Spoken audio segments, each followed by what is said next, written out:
বিসমিল্লাহির রহমানির রহিম। সম্মানিত দেশবাসী, এখন আর ঘরে বসে থাকার সময় নয়, দেশ এবং জাতিকে বাঁচাইবার সময়।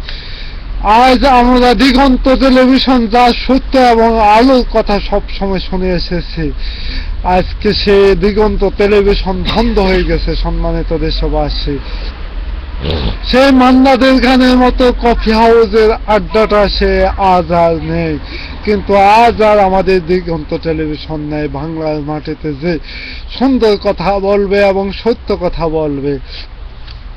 আমার দেশ পত্রিকা বন্ধ হয়ে গেছে, এমনকি প্রতিটা সংবাদ চ্যানেল আজকে হুমকির মুখে এই আওয়ামী বাকশালে দালালদের কাছে। সম্মানিত দেশবাসী, আজকে উদির বাদুরের মতো দালালরা থর থর করে কাঁপিয়ে উঠতেছে, কারণ বাংলার মাটিতে আবার শেষ স্বাধীনতার শেষ রক্ষার ডাক এসে গেছে। সম্মানিত দেশবাসী, আজকে আপনারা যদি ইউটিউবেতে আপনি আমাকে খুঁজতে চান, রহিম স্পেস উল্লাহ ইউটিউব ডেইলি নিউজ আপনারা দেখুন, তাহলে আপনারা অনেক সত্য কথা পাবেন বাংলাদেশে।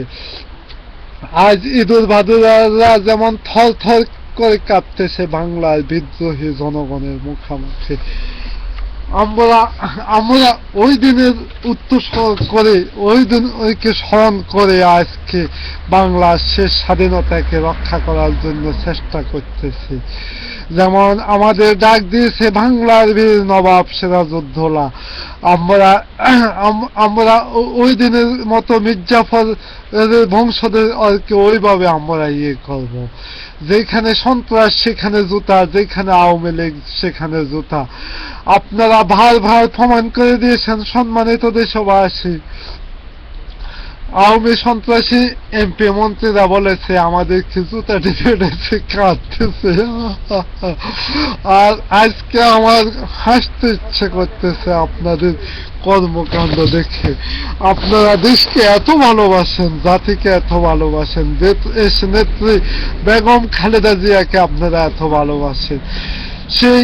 সেই দেশ নেত্রী বেগম খালেদা জিয়া আজকে বন্দী অবস্থায় আছেন, তাকে নাকি বালুর ট্রাক দিয়ে নিরাপত্তা দিচ্ছে সন্ত্রাসী সামসারা। সম্মানিত দেশবাসী, আল্লাহ রহমতে আমরা যদি দেশ এবং জাতিকে উদ্ধার করতে পারে, বালুর ট্রাক তাদের পিঠের উপর দিয়ে নিরাপত্তা দিব। সম্মানিত দেশবাসী, ওই সময় আর বেশি ঘন্টা নাই। সম্মানিত দেশবাসী, আমরা শীঘ্র দেশ এবং জাতিকে উদ্ধার করব। আমি আবার বলতেছি, আপনারা রহিম স্পেস উল্লাহ লেখি ইউটিউবেতে দেখুন। এখন আর কত বলবো আওয়ামী সন্ত্রাসীর কথা। এই বলে আজকের মতো বিদায় নিচ্ছে। খোদা হাফেজ। বাংলাদেশ জাতীয়তাবাদী জিন্দাবাদ।